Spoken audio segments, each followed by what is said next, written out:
Olá pessoal do segundo ano, tudo bem com vocês?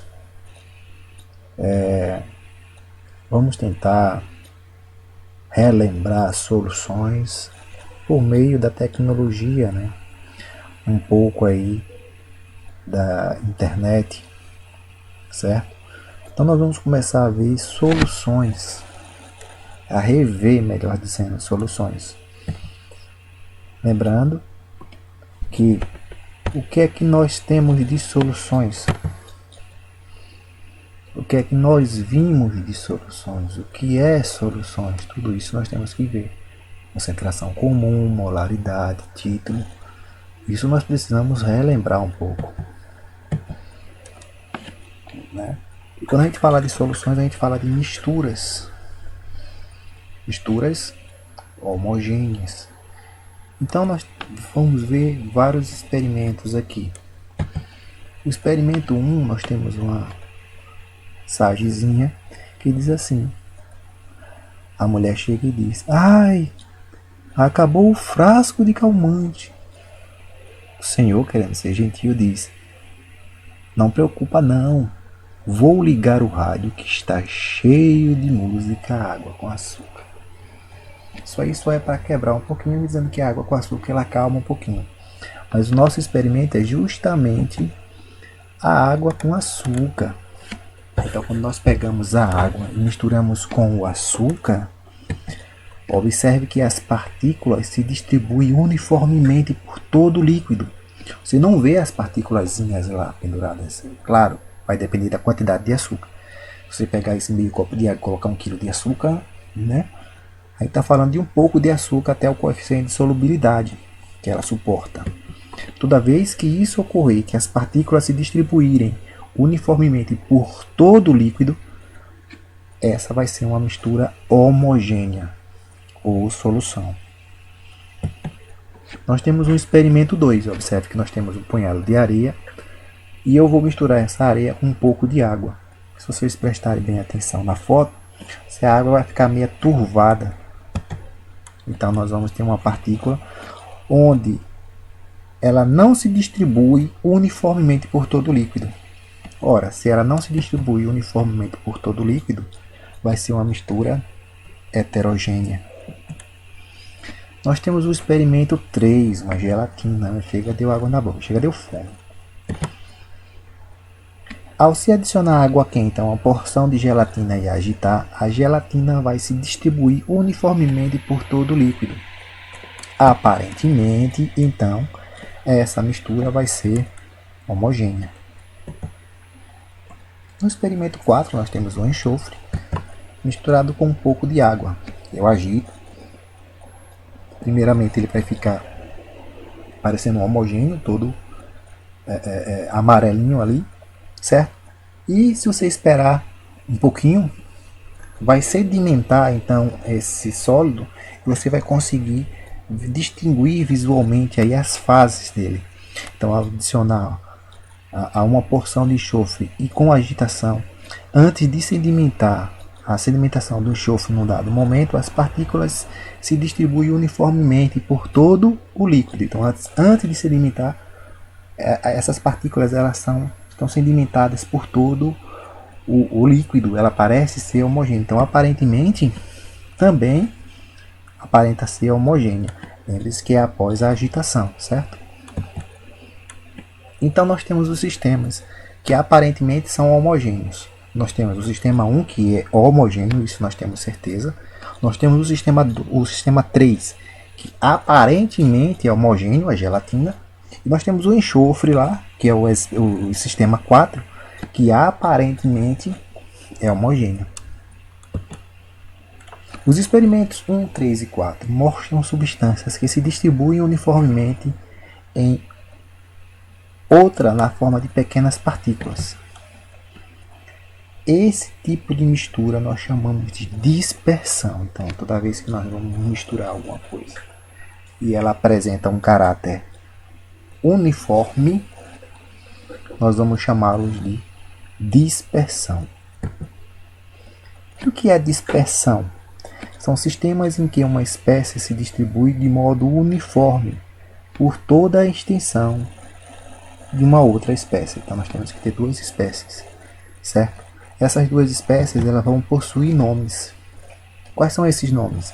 As espécies químicas disseminadas na forma de pequenas partículas é o disperso. E a outra espécie é o dispergente. Então nós temos duas espécies químicas, o disperso e o dispergente. A dica que eu dou é que o disperso ele sempre vai estar em menor quantidade e o dispergente sempre vai estar em maior quantidade. É o exemplo da água e o açúcar. Olha, quem é que estava em maior quantidade? A água, então ele é o dispergente, é o líquido, certo? Quem é o disperso? É o açúcar. Ficou fácil? Massa. Vamos prosseguir. Então nós podemos classificar dispersões em suspensões, suspensões coloidais e soluções. Marcelo, como é que nós vamos diferenciar um do outro? Pelo tamanho da partícula. O tamanho da partícula é o que vai me dizer quem é suspensão, quem é suspensão coloidal, quem é coloide e quem é solução. Ora, a dispersão, as suspensões, a partícula elas são grandes. Observe quando eu coloquei um enxofre na água, que ele sedimentou, você conseguiu ver lá as partículas de enxofre na água. Ali é suspensão. Quando você coloca água com areia ali, certo? Você consegue ver as areias. Ali é uma suspensão. Entre aspas, claro, né? Porque tem que formar uma mistura homogênea primeiro. Aparentemente homogênea. No coloide, vai estar a suspensão, nós temos um diâmetro das partículas aí do disperso maior do que 10 elevado a menos 4 centímetros. Já no sistema coloidal, nós temos entre 10, o disperso tem que ficar entre 10 elevado a menos 4 e 10 elevado a menos 7 centímetros. Exemplo, água com gelatina. Podemos dar outro exemplo, um kisuke, aquele suquinho que você compra no supermercado. Se você misturar ele e fazer aquele kisuke. Eu, quando eu era criança, eu tentava fazer picolé com aqueles kisuke, né? Aí eu colocava na forma do congelador lá de água para formar o gelo. Só que quando eles estavam congelados, que eu ia ver, a parte de cima estava toda branca e a parte de baixo estava o kisuke. Ou seja, as partículas eram grandes demais para ficar suspensas, então elas sedimentavam. Então é um coloide, certo? Então o coloide aí vai estar partículas entre 10 elevado a menos 4 e 10 elevado a menos 7. E soluções, que é o que nós estamos estudando agora, é justamente onde o disperso, que é o soluto, que nós vamos chamar de soluto, tem um diâmetro inferior a 10 elevado a menos 7 centímetros. Exemplo, água com açúcar, água com sal. Então nós podemos diferenciar pelo tamanho do disperso. Vamos ver uma questãozinha aí. Considere o quadro a seguir. Nós temos propriedades, dispersão A, dispersão B e dispersão C. Propriedades, natureza da matéria. Dispersão A, átomos, íons ou pequenas moléculas. Dispersão B, macromoléculas. Dispersão C, partículas visíveis a olho nu. Efeito da gravidade. Não sedimenta, ela não vai para baixo. Na A, na B também não vai para baixo. E na C, sedimenta-se rapidamente. Uniformidade. Homogênea, não tão homogênea, heterogênea. Opa, a dispersão C é um heterogêneo. Separabilidade. Não pode ser separado por filtração, porque as partículas são muito pequenininhas, certo?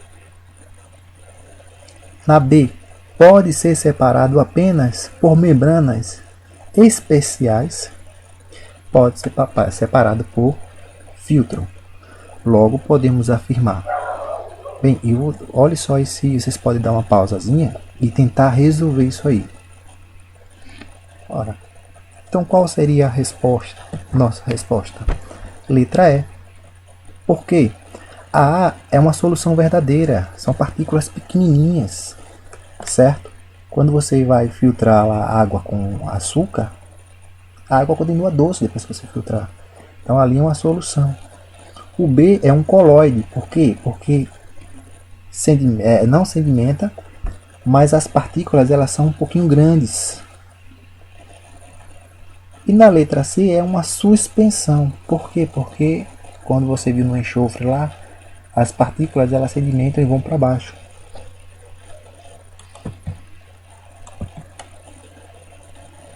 Observe, nós temos o ar atmosférico. A maioria das soluções são líquidas, porém existem soluções gasosas, que é o ar atmosférico, e soluções sólidas. Bronze, que é cobre mais estanho. Nós temos o ouro 18 quilates, que são 75% de ouro, e os outros 25% é uma mistura de cobre, prata, zinco, níquel e cádmio. Nas soluções, nós temos o dispergente, que nós vamos chamá-lo de solvente. Nós temos o disperso, que nós vamos chamá-lo de soluto. Então, a água vai ser o nosso solvente e o açúcar o nosso soluto, de acordo com o exemplo que nós vimos lá. Eu tenho água e sal, tenho a água como solvente e o sal como soluto. Vamos pensar um pouco, tentar resolver algumas questões. Numa solução aquosa de ácido sulfúrico, o soluto observe que solução aquosa de ácido sulfúrico é ácido sulfúrico com água. Quem é o soluto? O soluto é aquele que tiver em menor quantidade. Então é o ácido. E o solvente é a água. Uma dica importante que eu dou para vocês é que você vê essa palavra aquosa, lembre-se que o solvente é a água. Se você vê uma palavrinha chamada alcoólica, o solvente é o álcool. Aquosa, água. Alcoólica, álcool. Como você completaria as lacunas dessa frase de modo a deixá-la corretamente redigida? Aí seriam essas lacunas aí que nós vimos. Vamos fazer mais uma? Segunda questão aí. As misturas de água e álcool. Olha, observe que quando nós tá em moda agora colocar álcool 70%, álcool 70% nada mais é do que essa mistura de água e álcool, né? Nós temos 70% de álcool e 30% de água. Álcool e água é uma mistura homogênea gasosa, água, ser gasosa, não, né, pessoal? Heterogêneo líquida, quando você mistura água e álcool. Dá para ver alguma coisa quando você vê lá o álcool? Homogênea líquida. Homogênea quando você não consegue ver fases, né? E uma solução completamente ali iguais. Letra D, heterogênea sólida líquida. Letra E, uma mistura simples. De cara, nós podemos ver que a letra C é uma mistura homogênea líquida. Parabéns quem acertou. Mais uma. Exemplo de solução 1, sólida, 2, líquida e 3, gasosa, a temperatura ambiente e a pressão normal. Então ele quer uma solução sólida, uma solução líquida e uma solução gasosa. Uma solução sólida aí nós temos A, glicose, água do mar e água gaseificada. B, ouro 18 quilates, lágrimas e ar filtrado. C, lâmina de cobre, água e ozônio. D, areia, gasolina e gás de nitrogênio. E, cloreto de sódio, chumbo derretido e amônio. E aí, pessoal, dê uma pausazinha para poder responder. E para não perder muito tempo, nossa resposta é a letra B. Então, ouro 18 quilates é uma solução sólida, lágrima é uma solução líquida e ar filtrado é uma solução gasosa. Lembre-se que o ar nós temos oxigênio, nitrogênio, CO2. Mais uma. Dada a tabela a 25 graus centígrados, Mistura 1, 2, 3, 4 e 5. Na mistura 1 nós temos água e a outra nós temos álcool. Na mistura 2 nós temos água e sal de cozinha. Na 3, água e gasolina. Na 4, oxigênio e CO2. Na quinta, carvão e enxofre. Resultam soluções e misturas. As soluções, dê uma pausazinha, tenta responder, pessoal, para não perder muito tempo. Nossa resposta, então, 1, 2 e 4. Então, o que resulta soluções e misturas é água e álcool, água e sal de cozinha, e o número 4, oxigênio e CO2. Observe que o 3, água e gasolina, a gasolina não se mistura. Para ser considerado uma solução, nós temos que ter uma mistura homogênea, beleza? Quando representamos quantitativamente os componentes de uma solução, teremos uma concentração comum. Nós temos aí então 80 gramas de soluto dissolvido em água suficiente para completar 1000 ml, ou seja, 1 litro de solução. Quando representamos o soluto em gramas e o volume da solução em litros, a concentração tem um nome especial de concentração comum. Lembrando que eu posso ter gramas por litro, né? Ou gramas por mililitros também, pode. Vai depender do que a questão está pedindo. A nossa formulazinha, C é igual a M1 sobre V. A unidade é grama por litro. Indica a massa do soluto em 1 litro de solução. Bora fazer uma questãozinha. Em certo remédio contém 30 gramas de um componente ativo X, dissolvido num determinado volume de solvente, constituindo 150 ml de solução. Ao analisar o resultado do exame de laboratório de um paciente, o médico concluiu que o doente precisava de 3 gramas de componente ativo X por dia. Dividindo esses em 3 doses, ou seja, de 8 em 8 horas, que volume do medicamento deve ser ingerido pelo paciente a cada 8 horas para cumprir a determinação médica.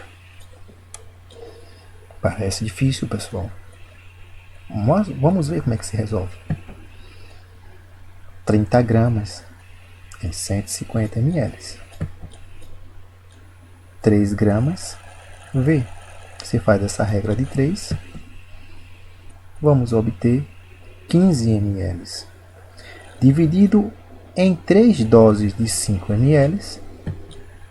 Resposta a letra C. Então, o que parece difícil não é. Vocês precisam ler e interpretar o máximo possível a questão. Vamos fazer outra. Com o objetivo de tornar mais agradável os refrigerantes tipo cola, é adicionado ácido fosfórico numa concentração de 0,6 gramas por litro de refrigerante. O número máximo de latinhas de 350 ml desses refrigerantes que um indivíduo de 84 kg pode ingerir por dia é recomendado que o limite máximo de ingestão diária de ácido fosfórico seja de 5 mg por quilo de pessoa corporal.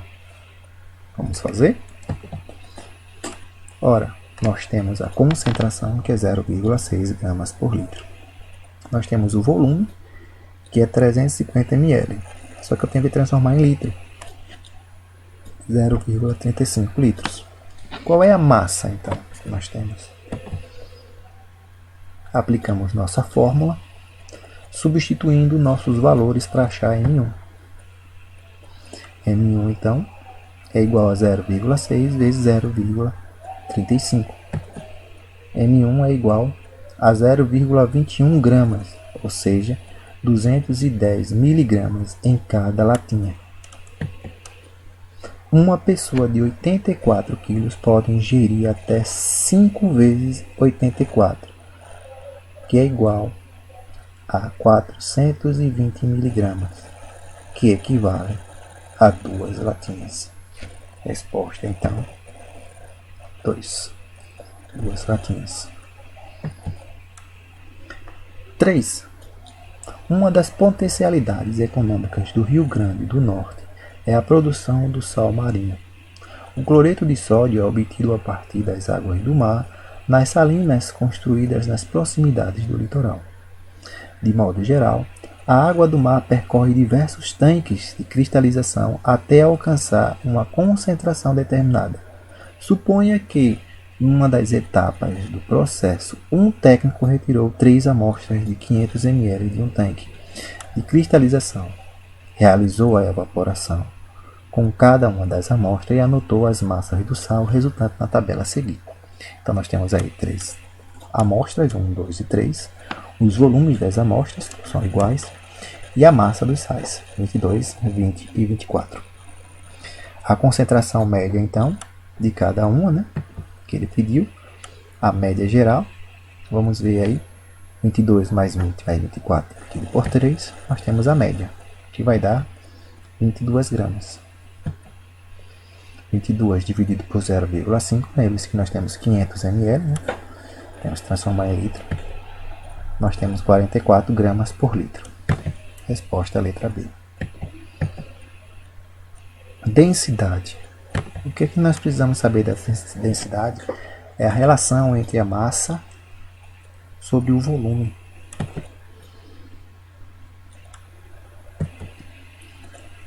Ora, 200 gramas de hidróxido de potássio, ao serem dissolvidos em 800 ml de água, fornece 840 ml de solução. Calcule, letra A, a concentração da solução expressa em gramas por litro. Então nós temos que transformar aí 800 ml aí em litros, né? 840 aí ml em litro.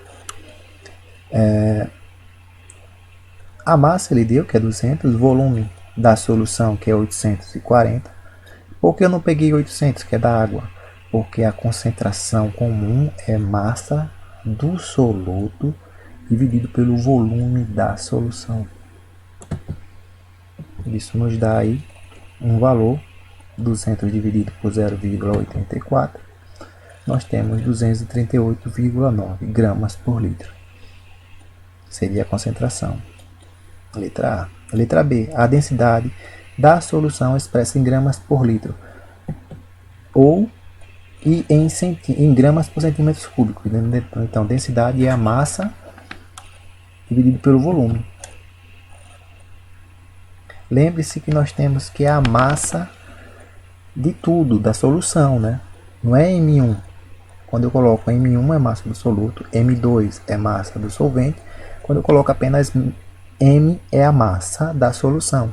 Quem é a solução? É a massa do KOH, do hidróxido de potássio, com a massa da água, certo? A massa da água, então, conta em ml, a densidade é 1 da água, né? Então vai dar 800. Dividido pelo volume aí da solução. Nós temos aí 1190,47 gramas por litro e também gramas por mililitros. Pessoal, espero ter ajudado aí para vocês. Faz as atividades. Qualquer dúvida, vocês podem mandar para mim, ok? Fica com Deus e bons estudos.